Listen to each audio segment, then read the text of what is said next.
లేవియా కాండము పరిచయము. బైబిల్లోని 3వ పుస్తకం లేవియా కాండం గురించి ఈరోజు మనం చాలా వివరంగా తెలుసుకుందాం.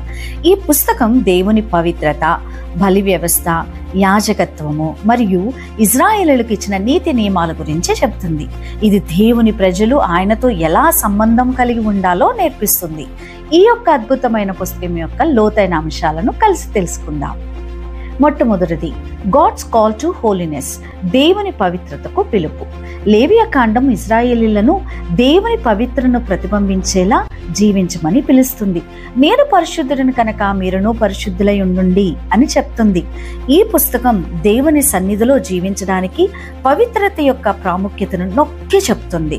సీనాయి పర్వతము వద్ద మోషే ద్వారా దేవుడు తన నీతి నియమాలను ఇచ్చారు. ఆ విషయాలన్నీ ఈ యొక్క పుస్తకం మనకు తెలియజేస్తుంది. రెండవదిగా సాక్రిఫిషియల్ సిస్టమ్, బలి వ్యవస్థ. లేవియా కాండం యొక్క మొదటి 7 అధ్యాయములు బలి వ్యవస్థను వివరిస్తాయి. బర్న్ట్ ఆఫరింగ్, దహన బలి; గ్రెయిన్ ఆఫరింగ్, ఆహార బలి; పీస్ ఆఫరింగ్, శాంతి బలి; సిన్ ఆఫరింగ్, పాప పరిహారార్థ బలి; మరియు గిల్ట్ ఆఫరింగ్స్, అపరాధ పరిహారార్థ బలి వంటి బలులు ఉన్నాయి. ఈ బలులు పాప క్షమాపణ, అలాగే దేవునికి కృతజ్ఞతలు ఎలా తెలియచేయాలి, ఇవన్నీ కూడా ఈ యొక్క మొదటి 7 అధ్యాయాల్లో మనం చూస్తాం. మూడవదిగా ప్రీస్ట్హుడ్ అండ్ ఏరన్, యాజకత్వము మరియు అహరోను. దేవుడు లేవి గోత్రము నుండి అహరోను మరియు అతని కుమారులను యాజకులుగా ఎన్నుకున్నారు. లేవియా కాండం 8 నుండి 10 అధ్యాయాలు వారు పవిత్రీకరణ మరియు విధులను వివరిస్తాయి. యాజకులు బలులను అర్పించడం, ప్రజలకు దేవుని ఆజ్ఞలను బోధించడం మరియు దేవుని సన్నిధిలో ప్రజలకు ప్రాతినిధ్యం వహించడం వంటి బాధ్యతలు నిర్వహించారు. నాలుగవదిగా లాస్ ఫర్ హోలీ లివింగ్, పవిత్ర జీవన నియమాలు.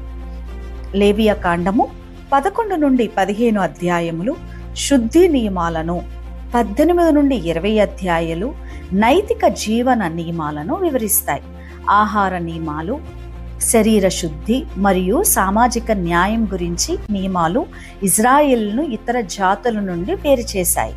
ఈ నియమాలు దేవుని పవిత్రతను రోజువారీ జీవితంలో ప్రతిబింబించేలా రూపించబడ్డాయి. ఐదవదిగా డే ఆఫ్ అటోన్మెంట్, ప్రాయశ్చిత్త దినము. లేవియా కాండము 16వ అధ్యాయము డే ఆఫ్ అటోన్మెంట్, ప్రాయశ్చిత్త దినము, యామ్ కిప్పూర్ గురించి వివరిస్తుంది. ఇది సంవత్సరములో అత్యంత పవిత్రమైన రోజు.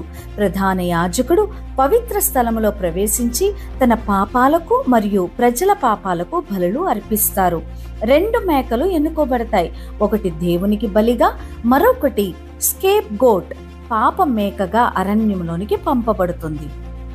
ఆరవదిగా ఫీస్ట్ అండ్ వర్షిప్, పండుగలు మరియు ఆరాధన. లేవియా కాండము 23వ అధ్యాయము దేవుడు నియమించిన పండుగలను వివరిస్తుంది. పాసోవర్, పస్కా పండుగ; ఫీస్ట్ ఆఫ్ అన్లీవెన్ బ్రెడ్, పొంగలి పండుగ; ఫస్ట్ ఫ్రూట్స్, మొదటి పంట పండుగ; ఫీస్ట్ ఆఫ్ ట్రంపెట్స్, బూరల పండుగ; మరియు అ డే ఆఫ్ అటోన్మెంట్, ప్రాయశ్చిత్త దినము. ఈ పండుగలు దేవుని రక్షణ, ఆయన ఆశీర్వాదాలను జ్ఞాపకం చేసుకోవడానికి మరియు ఆరాధించడానికి ఇజ్రాయేలును ఏకం చేశాయి.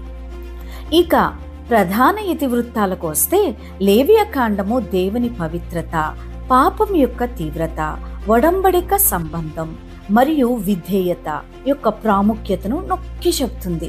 ఇది దేవుని నీతి, దయ మరియు ఆయన ప్రజలను పవిత్ర జాతిగా స్థాపించాలనే ఉద్దేశాన్ని చూపిస్తుంది.